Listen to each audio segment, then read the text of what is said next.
To defeat an enemy, you must know them. This is Tatooine Sons, the only fan podcast to name a canon Star Wars creature and to be endorsed by the writer-director of The Last Jedi, Rian Johnson. He's a good director. He is a good dude with that. And it's congratulations to both of you. First day of school, last first day of college. Yeah. Thank Sam, you. I'm ready to be done. Senior year is going to be easier than we hope. I think so.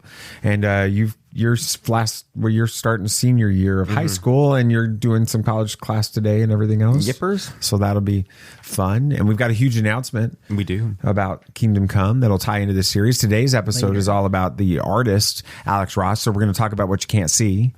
Right. The whole time. We'll do our best. Then. We're gonna be very descriptive in our language and his talks, but we've got a huge announcement regarding this series. It's going to change how we release the final episode. We'll talk about that next after this little tease thing from our friends over at the Christian Nerd HQ. This is Tatooine Sons. We are the Reverend and the Reprobate, just two best buds interviewing people we have no business talking to. I'm Lucas Pinkard. I'm Dan Gibson. These aren't tears on my face. Every Thursday, we interview somebody else from our favorite fandoms and yours. You can check those interviews out on the Christian Nerd HQ network. You can find us on YouTube at RevRep Podcast at ReverendRep.com. And if you can't remember our name, just go to BaconOffice.com. It's way easier to find new episodes every Thursday. Thank you guys for supporting Christian Nerd HQ, and check out The Reverend and the Reprobate. It's true. All of it. What is the name of the porg on the Millennium Falcon? Force is strong in my family. What do you think his name is? It's a big moment. I am a Jedi, like my father before me. Maybe Turbis?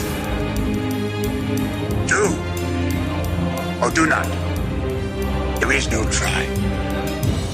Turbis? Pablo, if you're listening to this live stream, that porg's name is now Turbis. It's a good Star Wars name. We're not done yet. These guys recorded an awesome podcast called Tatooine Sons. Everybody was amazing. It wasn't number one movie of the weekend. It didn't do super great, though. Nothing really did great. Nothing. That's true. It was not a big movie weekend, but Blue Beetle was number one. What did you think about Blue Beetle, real quick, before we get into it? Blue Beetle's not part of the Kingdom Come world. No. I don't remember him being in there. Maybe even Ted Was he even Kord, existing at that point? Did well, he like exist? Blue Beetles were, but nothing Jaime. Oh, really? So okay. That's an interesting. They should tie him in. There's going to be some new Kingdom Come stuff. Yeah, maybe. Yeah. Talk about that in a little bit. But anyway, yeah. So what did you think about Kingdom Come or Blue Beetle? The movie Blue Beetle.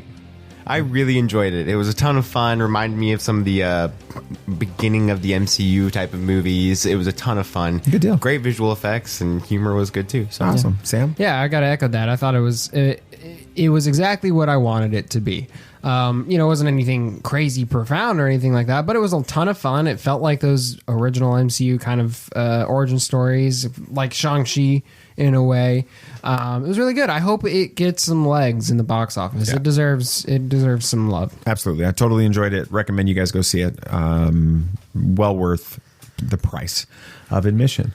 But nice. That's go not see it Sunday. Go see it. It's cheap that day. Is there's a National Cinema Day, so every cinema that? chain is having $4 tickets. There you go. Go see it. Go see it that Any day. format. So if you can go see it in IMAX, go ahead. There we see are. it in IMAX. See, not only is this entertaining, but it's informational and educational. It helps you with your life. I don't know about educational. You never know. Well, welcome to Tatooine Sons, a pop culture podcast. We believe that pop culture is the mythology of this generation, that there is a story. It is written on our souls, and that these myths speak to that story. And that is why we are in the midst of an 8-episode series looking at the iconic DC Comics graphic novel Kingdom Come. And this week's episode is, as I mentioned in the teaser as we opened, it's about Alex Ross, the amazing, iconic, paradigm-shifting artist. Yeah. And I think everything that I said there is not an exaggeration. Not at all. No, I don't think so. He's fantastic. Can't wait to talk about that with it. I love that we get to do this. It was, completely a side track here, but we talk about mythology and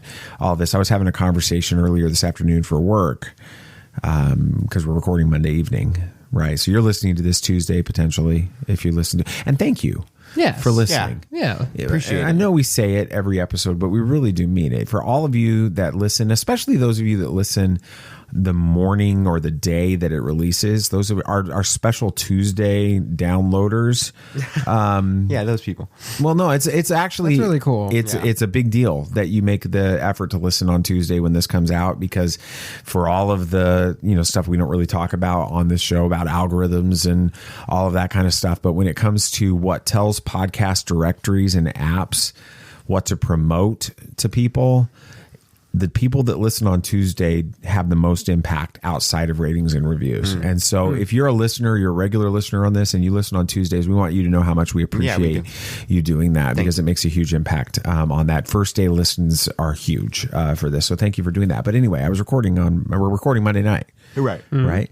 And I was having a conversation with a gentleman who literally worked as one of the executives for Walt Disney Company in the studios, and helped with franchise management. He was on this task force that included a couple guys. They're both their first names were Bob. Bob Iger. You guys heard of him? Yeah, that sounds familiar. And Bob Chapek. Oh, yeah. Yeah, I might have heard he this. was on a task force with those guys talking about how to move into franchises. And he worked with like the idea of purchasing Lucasfilm, and worked with them on Marvel and Pixar and all of these franchises, helped them relaunch the Tron franchise and all of that kind of stuff with it. And we were talking, he was after we had our regular conversation, he was talking about we ended up talking about Tatooine Sons, because he saw all the Star Wars stuff in the room, and we were It's a talking good conversation starter. So we were having a conversation about it, and we were talking about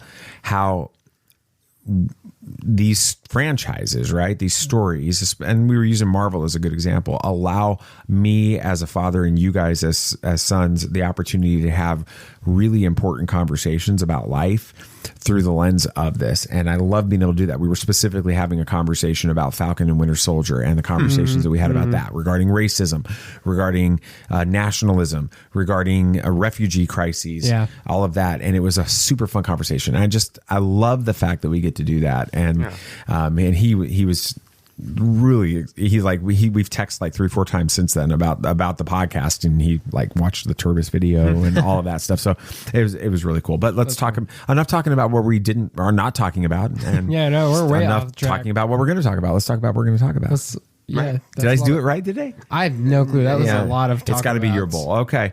We got one more quick announcement though.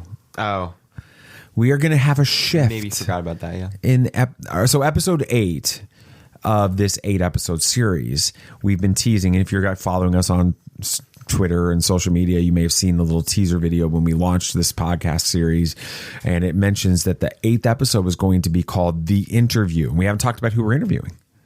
Let's announce who we're interviewing. Yeah, that's a good idea. I mean, he's got a little bit to do with this story. A little. Yeah. Maybe a lot to do with this story.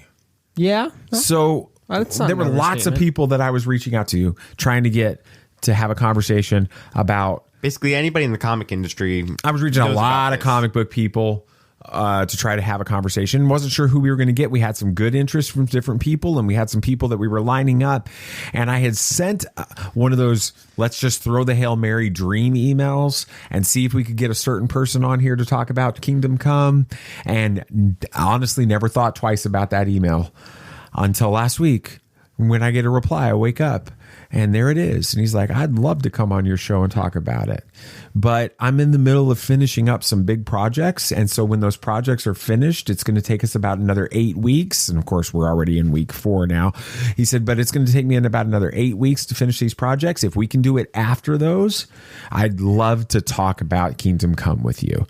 And since it's who he is, we said absolutely. I said we'll delay the final episode of this series until little fall hiatus. We'll take a break. We'll start talking some Ahsoka. We'll start our Ahsoka series, which we'll talk about on the later episode that comes today. By the way, we have a special episode coming out later today. We do. When the review embargo lifts, we have to wait for that. So you can't get it now. You have to get it later. So that's why it's a special episode. But I think it's noon Eastern. Okay. The embargo will lift, and we're going to have a special non-spoiler reaction episode to the first 2 episodes of Ahsoka, which we were privileged to have received screeners for. We're going to talk about that, so we're going to do that. But anyway, we're going to talk about the Ahsoka series, and in the middle of that, we're going to get another episode in our Kingdom Come series because the finale. Because we haven't talked about who it is yet. No, you've teased it quite a bit. I have teased it well. It is Joss Whedon, right? I don't think so. Huh? It is the writer of Kingdom Come, DC's Kingdom Come writer, Mark friggin' Wade. Is going to be the guest. BB Nate's going to interview Mark Wade about DC's Kingdom Come. How the freaking world did this happen? No pressure. How do you feel about that, BB Nate? It's nerve-wracking for sure because he's written a lot of amazing series and consistently writes amazing. What's he writing right now? Right now, he's on Batman, Superman, World's Finest. Okay, which I what just else? got lost track of, but I want to read the rest of it. And then Superman, The Last Days of Lex Luthor. You're reading which that? has been Yeah, great. I know The you've been first reading issue that was one. really good, and I can't wait for the next 2, which is just a 3-part. He's writing something else right now, too, isn't he? He is? Yeah, he's writing a follow-up series to Kingdom Come. No, not quite. It is an issue in World's Finest. Oh, okay. It's going to be the next issue of World's, or maybe a couple issues away from World's Finest. But they just maybe announced we it can for get this Mr. Wade to solicitation talk a today. little bit about That'd be that, great, too. yeah.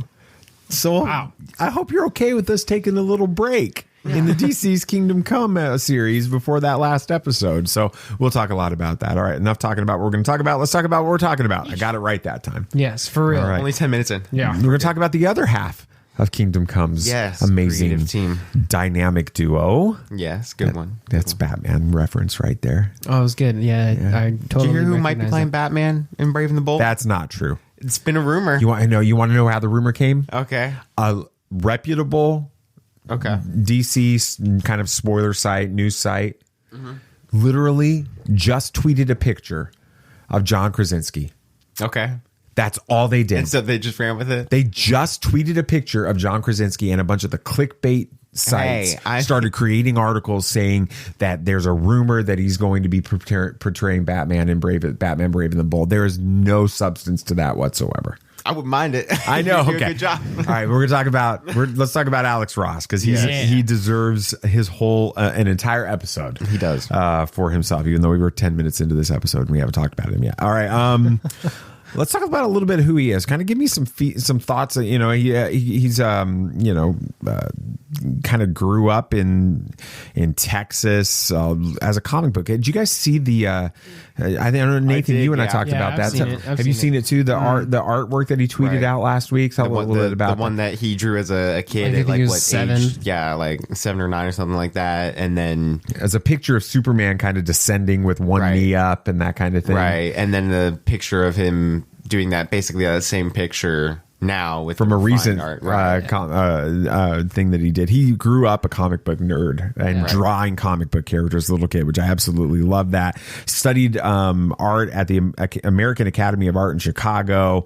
But his focus while he was there, I think, is really interesting because it was about, realism. With that, which I think that's interesting that he studied that at the university level, because when you think about, talk about that when it comes to like Kingdom Come and his other art, isn't that kind of what he's known for? Yeah, I mean, for me, it's a much more realistic style than what you'll see in most comics, but it also is. It almost feels like an old photograph, right? From that old time period. And I think it's a cool approach that you can tell it's still art. Like it looks like it belongs in an art gallery, but it's very realistic. And we'll talk about what that can do in a story later. But he has a style that is pretty unique to him that he honed well. Yeah, absolutely. And his art is museum quality and everything. And I think that's one of the things that when I think of Alex Ross, my mind goes to art that is just, I mean, I love so much comic book art. Right. But when Alex Ross started drawing comics and regularly, he started with the Marvels series with Marvel Comics. That's kind of one of the first things that he really worked on, and then before he started working on Kingdom Come. But when I think about Alex Ross, I think of someone that transformed the way comics definitely are drawn with it. Talk a little bit, Nate, about some of the the late 80s, early 90s art in comics and the way that it was being drawn at that time. It was kind of super like over the top in some ways. There was a lot to it. It was just a lot on very every exaggerated, page. Lots of muscles on people. Everything about it just was dialed up to an 11, and so it kind of went away from that normal simplistic art that we used to have back in the 60s and 70s and started to move to this kind of shocking, sensationalized basically look. It was just every issue just had so much to the page where sometimes it can be hard to read some of those series because there's just so much on each page. Well, but that's still the case with DC's Kingdom Come. I mean, every single panel, every single page is jammed with so much in it. Right. But it's packaged in a way that's easy to digest almost. Sometimes with those with those comics from the 80s and 90s, it can kind of feel like they threw up on the page. Right. And it's a lot to take in. Not saying it's bad, it's its own style. Some of it's objectively better than others, but it is a lot of information that it's cluttered sometimes. Definitely. And it can be tough to decipher what you're looking at. Thankfully, we've kind of started to move away from that, but that was a suffering. Frank Miller suffered from that a little bit in Dark Knight Strikes Again, which was the sequel to Dark Knight Returns, which is regardlessly considered to be pretty bad, which really it is pretty bad. But there were times when there's just so much on each page that it was hard for me to read. I've read that series twice and I still don't think I've able to fully get through it in one sitting because it's just so difficult to read because the art is just that 80s, 90s, very gray, kind of just over exaggerated art that you see in that time period, and it's just thrown up onto the page and you're just so confused as to what's going on. And the 90s suffered from that a lot, but he definitely helped try and change that. And I think that his approach towards making talk a little bit about that, Nate, because I'm curious from someone who has read exponentially more comics than than Sam and I have with this. How does you talk about, what was the Frank Miller series you were talking about? Dark Knight Strikes Again. Dark Knight Strikes Again. How you struggle with understanding the story and following the story because of the art. Walk us through, and for those that listen that maybe aren't big comic book people that are listening right now, walk us through why and how the art in a comic book is part of the storytelling experience and why it's so important to get it right. It's important because a lot of times, and I've said this a lot, and comics are in some ways a better form of understanding what a story is than a regular novel could ever dream of I would being. agree with that. Because when you're reading a regular, say a sci-fi novel, like reading Lord of the Rings or Dune or something like that. Some Star Wars books. Yeah, some Star Wars books too. I mean, take Thrawn, for example. I read that. It is your ability to be able to understand and kind of picture in your head what's going on is limited to what you personally know. And it's difficult for your imagination to kind of figure out these specific times, like what specific places look like. Now, we've had movies and these things from creatives be able to tell us what they think this should look like. And that helps us now be able to understand what it should look like more because we understand that now and we can look at that. But when it comes to comics, you have this art following this story. And when you look at this art and everything, you're able to fully engross yourself in the story because you're seeing these locations. You're seeing what's going on, the situation. Sometimes it can be absolutely insane. And if you were reading it in a normal novel, you'd be like, I can't imagine this. Like the new Daredevil series. I don't know how spoilers for Chip Zdarsky's Daredevil, amazing series. Highly recommend you go read it if you haven't yet. But in one of the most recent issues, Daredevil goes to hell to fight a giant devil demon thing. If that was in a regular novel and not in a comic, I wouldn't be able to figure out what that would look like. But they did it so well that it created this environment and immersion into a different story than I could tell. So art is always important for immersing yourself in these stories that they want to tell, and allows the creators, writers, and everything to be able to tell the story more efficiently and effectively. Yeah, there's a couple things that stand out to me in that regard. Is in some ways the art style can help reflect and also set the tone for what the comic's going to be. Like Kingdom Come it immediately puts you in this sort of timeless golden age feel, right from the get-go. And then there's other comics, like I can't remember which one it is off the top of my head. You've pointed it out. I think it was maybe Arkham Asylum or something to that effect. Oh yeah, it was a horror comic in a way, but following great like the comic stuff from Grant Morrison. The art style is wild. It's difficult to read. It is difficult to read, but it sets you in this unease right from the get go. It's like you take a watercolor painting and run it under the faucet for a little while, and every panel and page is like that. It's There's all just washed vague out and shapes just like kind of smudges everywhere, and it's really weird, but it puts you at this like, this isn't how a comic is supposed to look like, and it does put you in that sense. But one other thing about what art can do for a comic is, for me, when I remember something, especially a story, is I remember a visual associated with whatever the thing is that happens in the story that's memorable. And with a book, you have to kind of form your mental picture, and that may not be quite as strong unless it's really, really well described in the novel. With things like Kingdom Come, there's a few panels that I can remember, and I remember what's happening around the story, and it really helps you. It helps cement that part of the story in your memory, at least for me, with a visual tied to the story point.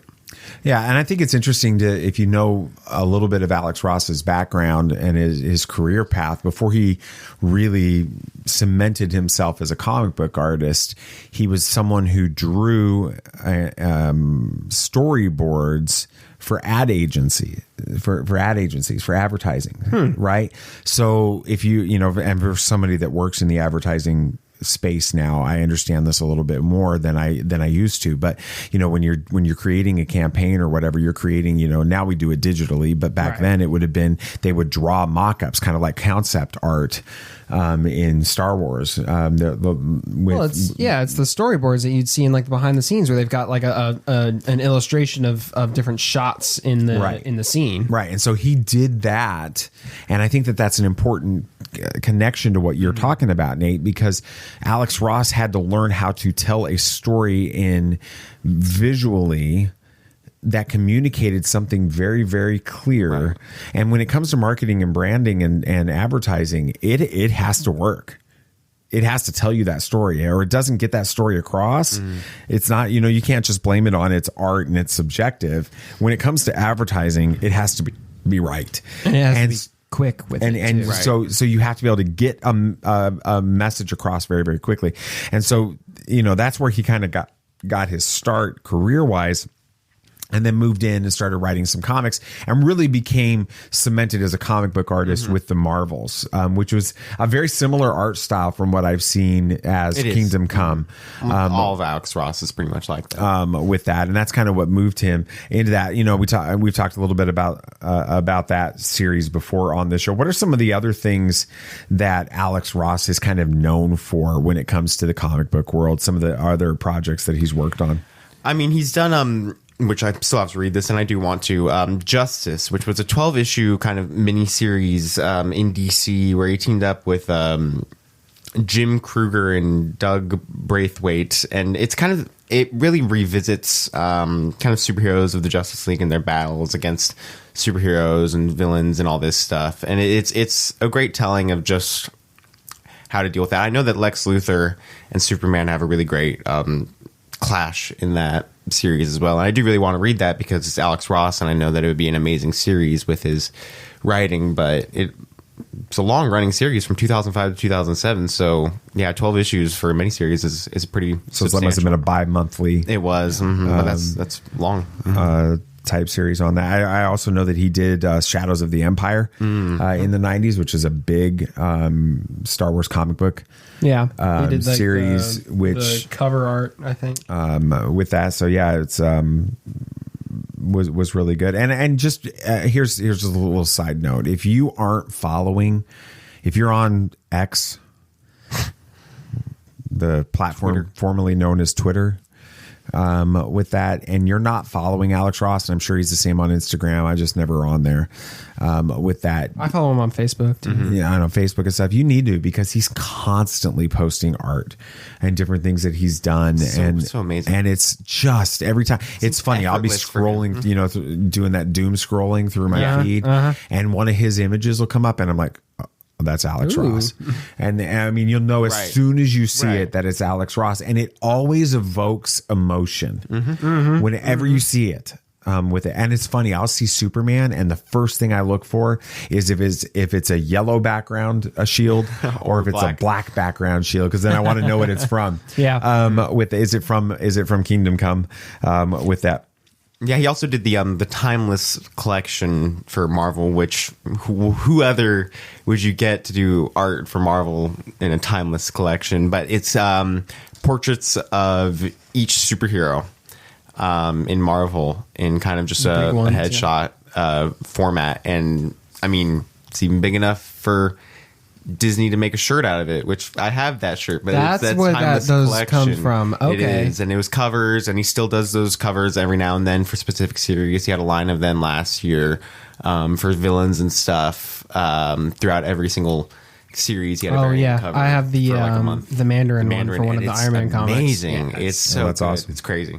That's good. Let's talk a little bit more about his style and how it's seen within Kingdom Come. Obviously, his style is pretty signature across the board when it comes to all of his different things that he's done. But what are some of the things that stand out to you from his different, the way that he draws his art with that? I would say that for me, one of the first things that I notice is how realistic. I know we talked a little bit about that. We talked about it kind of photorealistic portrayals on that. It gives these characters a lot more of a lifelike photographic appearance. It reminds me, as soon as I see Alex Ross art, and I know that he probably gets somewhat tired, although I know that he was recognized by the museum for it, but somewhat tired of this comparison. But it always reminds me of Norman Rockwell. And if you, I don't know, do you guys even know what Norman Rockwell art is? No, but I know what Google is. Well, when you look at Norman Rockwell was an artist in the early 20th, early half of the 20th century that drew iconic covers for the Saturday Evening Post, which was a weekly magazine. I can see the when you see his and he's infamous for these covers, right? And you'll see images. You guys have seen tons of images of Norman Rockwell that you don't realize. Oh, that one. Yeah, Sam is right now looking at the famous Thanksgiving dinner, which I think Ross did a cover or superhero version of that cover. Exactly. Yeah. So it always reminds me of Norman Rockwell, which it brings you in the DC Kingdom Come idea. It goes back to what you were talking about, Sam. Sets you in this pulls you back into a golden age. Yeah. And I didn't even realize that it would be doing that because it's similar to art from that time period. So it's very traditional in the way that he does things. It's very realistic. And then when you see conflict, you see battles, you see struggles, it makes it seem so much more real. Right. It's almost like watching a live action sequence in an action movie or a superhero movie. Yeah. That's why it feels like it could translate to a movie or a TV show so well because it looks like it's already in that. Yeah, absolutely. What are some of the other things that you guys notice about the way he does his art? One thing that personally I really appreciate about his art is he demonstrates a really amazing knowledge and understanding of the way light and shadowing and things work in his art. The thing that really draws me to a lot of his Iron Man art, he's done a lot of covers for some of the series, and all of his art is amazing, is he is able to paint the armor in such a way that it looks like there's no doubt that it is metallic. It's very reflective. It's just really striking. And he uses that in Kingdom Come in a way that he'll juxtapose these dark moments in a like a battle or something where literally the scene is dark, and then there's this beam of light almost that radiates like hope in a literal sense. So he'll use lighting in a way to not only provide a more detailed and interesting look for a character, like with Batman's armor and Magog and his armor, like Wonder Woman's armor, they're very striking, but he'll also use it as a narrative tool in a lot of ways, just because he understands the effect that light can have on going back to what you were talking about, Nate, telling a story through the images. Right. It. What are some things that you notice about his art, Nate? Yeah, one of the main things is how well he can portray emotion through the art, and it is insanely captivating. There's one specific moment that I remember from Kingdom Come. I wonder if you're thinking of the one I'm thinking of. I'm sure I am, because every time it gets me. It's he's at the UN after. Oh no, but close. Okay. He's at the UN after all the superheroes. Most of the superheroes are eliminated by the nuke, and Shazam's dead, and all of this stuff, and he's losing his mind. And the pastor who's losing his mind? Superman, yes. And he starts breaking. Oh yeah, he's getting ready. Yeah. And the pastor stops him and is talking to him about hope and how he needs to learn. This isn't the way and everything. And it focuses on Superman's face for almost a whole page, just his eyes, and kind of goes panel by panel. Each time you see just tears welling up. Panel by panel, and then a tear rolls down the face, and it looks like an animation. If you like a flip through it, you would be able to yeah. see it happening in real time, and it's just absolutely captivating every time. And even to the beginning of the comic, when the pastor is talking to his friend on his deathbed, and his friend is losing his mind and everything, the pastor, you could tell, is just mortified, heartbroken, and everything by how he thinks this friend has lost his mind, and he doesn't know how to help him. And every character just has emotion that you can tell, which sometimes you really can't get that from comics as well. But his art style always lends itself to that. What was your idea? Yeah, the panel that sticks out to me for very different reasons is it's just before Superman goes to the UN. There's the smoke all around him. He's standing there, and then he looks up, and you see his eyes glowing because he's just so angry. It's such a striking moment, because you don't see Superman angry like that very often, and it's just sort of this reserved rage that you can just see like in one panel before he flies off to the UN. And that one panel, that one image always kind of stuck with me, also just because it's a really cool picture. But yeah, that was a really cool panel. Well, that kind of goes back to the reality that he draws in his and paints his scenes and his characters in a way that's designed to grab your emotion, right? It's designed to grab your heart and bring you in with it, versus what was such a central way of doing it at that time, which was these crazy big, over the top things versus the realistic, portrayals. I think what it kind of is the art at the time was trying to make characters larger than life by literally making them larger than life or over exaggerated, while Alex Ross took characters and takes characters and takes characters still today, right? Yeah. He takes these characters and he almost does the exact opposite. He takes them back, makes them more realistic, but still makes them a hero you can look up to, almost in a way that you would look up to. The only thing I can think of is maybe like a statue of a soldier from like a war that sacrificed himself, right? You look up at this image of a normal man, right, who gave his life to save your country, and there's just this sort of reverence. I'm not saying that Superman and them should be held to the same esteem, but it's that kind of feel that it's a normal person, but you have this reverence for them, even though they don't look like, I don't know how Batman was portrayed in some stories in like Nightfall and things like that, right? It's bringing it to its simplistic form that really kind of helps you connect to these characters. So let's talk a little bit about his impact on comic books and his legacy on that. What are some things that you think of that are like the way he changed the comic book genre, specifically with Marvel's and DC's Kingdom Come, and how it's impacted things after that? Yeah, he's impacted a lot of artists nowadays of what they do. To name a few, Clayton Crane, his work is more stylized and darker, but it also has a sense of realism to it. And another one that comes to mind and always comes to mind is one of my favorite artists. I think I know where you're going with this. And definitely takes from the realism that happens is Liebermejo. Yeah. Absolutely an amazing artist, and does some of the best art I've ever seen in a comic. And he's done a lot of Batman stuff. He right? has done a lot of Batman stuff, and I've seen it. Every single one of his pieces of covers or variants or actual series or anything like that is always insanely realistic, and it definitely takes from Alex Ross. It feels like he goes more realistic than Alex Ross. Alex Ross still has that kind of stylized, trying to go with that older feel. I forget the artist that you compared him to, but it still kind of feels Norman like Rockwell. He still feels like he's kind of pulling from that, while Liebermejo takes a much more modern approach to that realistic style. Yeah.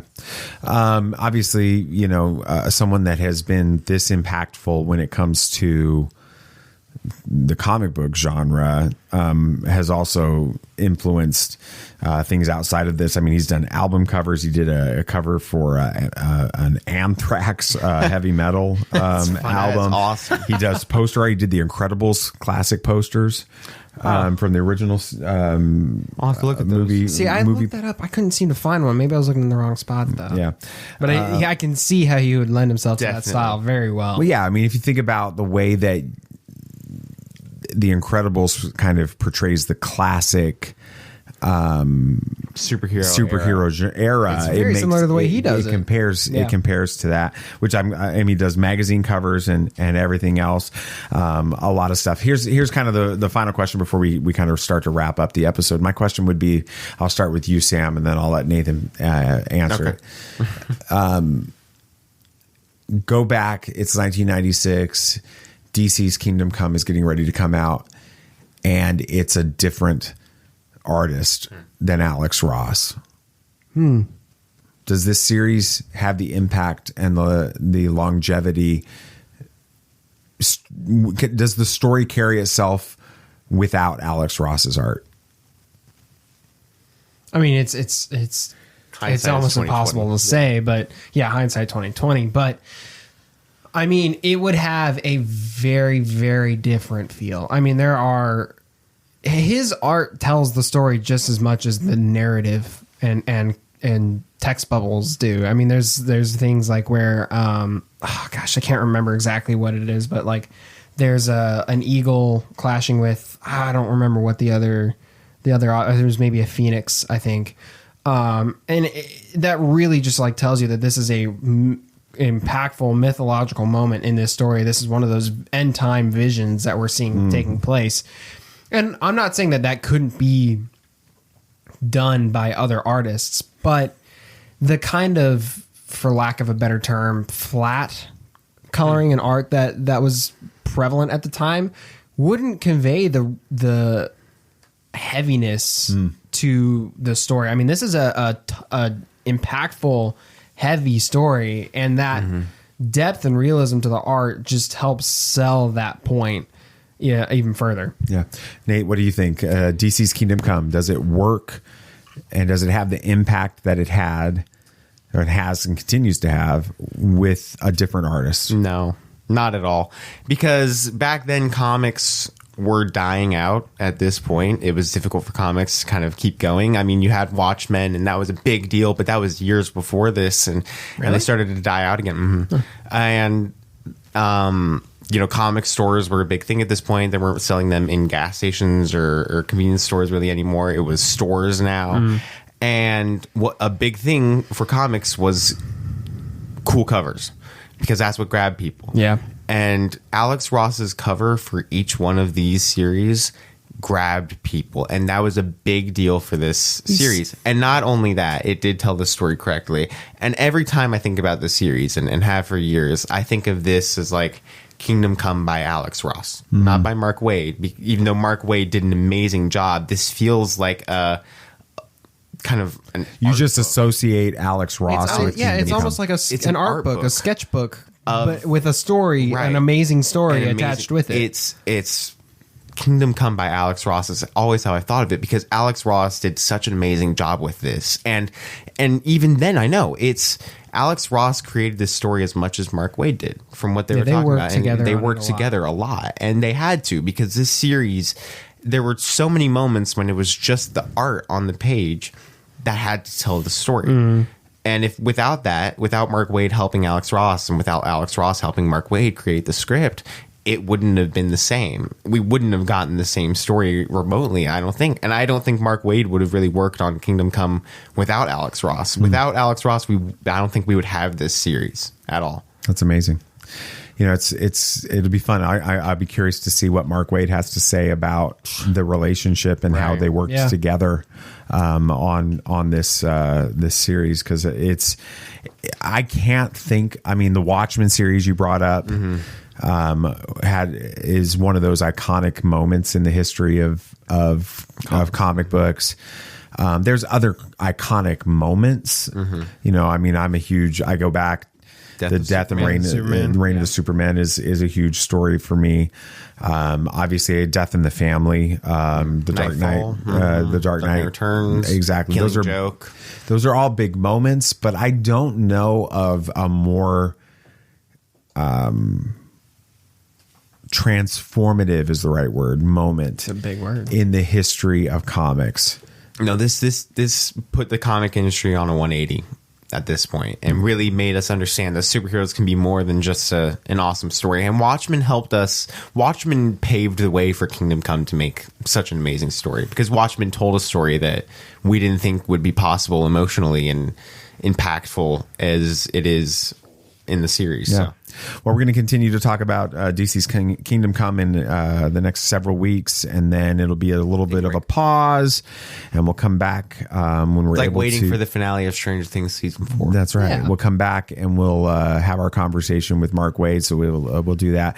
But here's what I'm gonna extend an opportunity for you guys listening to this episode to engage and help us understand how you view Alex Ross, not just as it comes to DC's Kingdom Come, but to all of the comic book art that he's done. We're going to create a new post on our I'm just going to say Twitter, because you guys all know what I'm talking about, on Twitter, and we'll pin it to our profile, where we'd like you guys to go in and reply to it with your favorite Alex Ross comic book image. Whether cover or anything, whatever you find with that. There's so many ones I could pick. I would love to look at all of those, and then and if you can and you want to, maybe take a second in in the post as well to tell us in whatever it is, 240 characters or whatever it is less, why that image speaks to you the way that it does, why it's your favorite Alex Ross image. Because I think that if you're a comic book fan, that would be a lot of fun to see what you think, but also to see what other people that love comic books and Alex Ross's art think about it as well. So that'll be a lot of fun. Check that out on our Twitter X feed. With that, that'll be. Maybe we'll do the same thing on. I don't know. You can't reply with images on Instagram, so it doesn't work the same way. So we'll just leave it on Twitter. With that, but yeah, that'll do it for this week. Where can people interact other than X? Where can people interact with us? We're pretty active on Facebook. We're on Instagram. We're on Threads, kind of, I think. We haven't got a Blue Sky invite yet, so we're not on Blue Sky. What? Yeah, it's like another one of those. on Blue Sky. There's a lot of people on Blue Sky, just not us, because we haven't got an invite yet. If somebody has an invite, you want to send it to us, let me know. So. But yeah, that's where you can get us. And we have a website too, TatooineSons.com. Yeah, and you can always email us too. I don't ever talk about that, but you can email us at David or DJesse, DJESSE at TatooineSons.com. Send us your thoughts on the show as well. We'd love to interact that way. And speaking of thoughts, you can leave reviews and ratings and everything on whatever podcast app allows you. Some do, some don't. But Spotify, you can leave a rating. Apple Podcasts, you can leave a review. And we'd love to see them.